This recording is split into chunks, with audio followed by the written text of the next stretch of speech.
তো বন্ধুরা, অনেক দিন পর তোমাদের সঙ্গে ভিডিও নিয়ে আসলাম। তো আগের ভিডিও তো তোমাদের দিকে বলেছিলাম যে বাকি ভিডিওটা দেখাবো, তো আজকে সেটাই ভিডিও দেখাচ্ছি, চলো। তো দেখো, এখানে বাচ্চাটার তো নামকরণ হয়ে গেছে। নামকরণ বলতে যে নাম মানে দেখানো, সেটা হয়ে গেছে। তারপরে বাচ্চাটাকে নাকি এদের যা নিয়ম জানি আমি, তো ওই বাচ্চাটাকে নাকি দলায় না শুইয়ে ডাইরেক্ট নিচে দিয়ে ঘুরিয়ে তারপরে আরেকজনের কোলে দিতে হবে। তো দেখো, আমি নিচ্ছিলাম এখানে কোলে, তো আরেকজন নিয়েছিল, সে নিয়ে আমাকে দিল। তারপরে আমি এখন ওকে শুইয়ে দেব। তো ওকে এখন একটু দুলাতে হবে, এই হচ্ছে ওদের নিয়ম। তো তারপরে ওকে পাঁচজন যে মানে নাম বলবে কানে কানে। তো যখন কানে কানে নাম বলবে, যে নাম বলবে তাকে একটু মারতে হবে। তো এরকম হচ্ছে ওদের নিয়ম। তো জানি না, আমি মারাঠিদের নিয়ম এই প্রথমবার দেখছি। তো যাই হোক, তারপরে একটু সকলে মিলে ছবি তুলে নিচ্ছিলাম। তো দেখো, এইগুলো হচ্ছে সব আমাদের বিল্ডিংয়ে থাকে। তো যাই হোক, আমার মাম্মাম তো এদিকে খুব খুশি। আমার মাম্মামের তো খুব আনন্দ, কারণ ও নিজেদের ঘরে হলে তখন চিৎকার করে, আর দেখো ওদের ঘরে কীরকম মস্তি করছে। তো যাই হোক, দেখো এখানে তোমাদের দিকে একটু নামটা দেখিয়ে দিলাম। তো দেখো, ওর নাম হচ্ছে সিদ্ধিসা। তো দেখো, তারপরে না একটু ওদের নিয়মে হলদি আর সিঁদুর লাগাই কপালে। তো সেটা লাগিয়ে দেখো, তো ওদের চলছিল এইসব। তো তারপরে হচ্ছে আমরা বাড়ি চলে আসছিলাম। তো বাড়ি বলতে তো সামনেই, আমাদের তো একটা দেয়ালের ফারাক। তো দেখো চলে আসছিলাম, আর এদিকে মাম্মাম প্রচণ্ড গন্ডগোল করছিল। দেখো তোমরা, চলো জামা টামা চেঞ্জ করি, তারপরে তোমাদের সাথে আবার কথা হচ্ছে। কি নিবে তুমি? এই দেখো এখানের খাবার, তো এইগুলোই দেয়। এই যে আমার মাম্মাম বড় খদ্দার বসে পড়েছে খেতে। এখন দেখো, একটা খা, গরম একটা খা। হুম।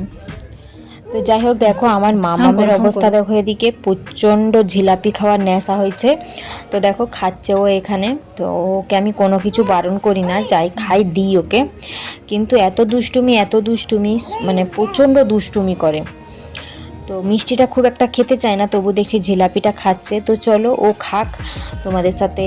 তারপরে আজকে আর কোনো ভিডিও শেয়ার করতে পারবো না, একদম কাল সকালে তোমাদের সাথে দেখা হচ্ছে।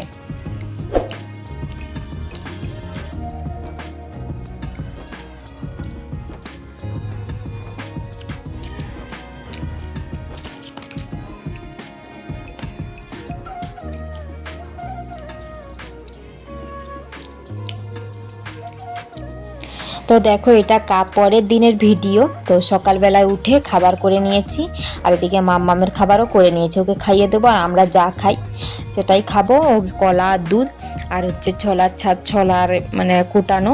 তো যাই হোক, এটা দিয়ে খাবো। আর এদিকে মাম্মামের অবস্থা দেখো, ও হচ্ছে খাবে বলে একদম রেডি সেডি হয়ে গিয়েছিল। তো ওকে খাইয়ে দাইয়ে আমি এখন রান্না করতে এসেছি। তো একদম সকালবেলায় আমি কিন্তু রান্না করছি। তো দেখো, এখানে করেছি লাউ দিয়ে আলু দিয়ে পোস্ত। তো লাউয়ের পোস্ত যেটাকে বলে।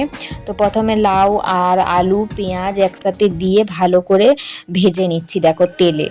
তো তারপরে দেখো, এখানে পোস্ত বেটে নিয়েছিলাম, সেটাকেও দিয়ে দিলাম। তো পোস্তটাকেও বেশ ভালো করে ভেজে নেব লাউ আলু আর পেঁয়াজের সাথে।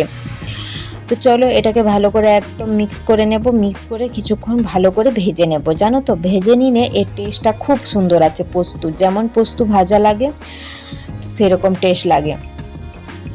তো আমার এই তরকারি খেতে ভালোই লাগে, কিন্তু মামামের বাবা না খেতে চায় না পোস্ত। তো সেই জন্য আমি আমার জন্য একার জন্যই করেছি, একটু দেব যদি খাই কিনা। তো ওর বাবার আলাদা ডিমের তরকারি করেছি।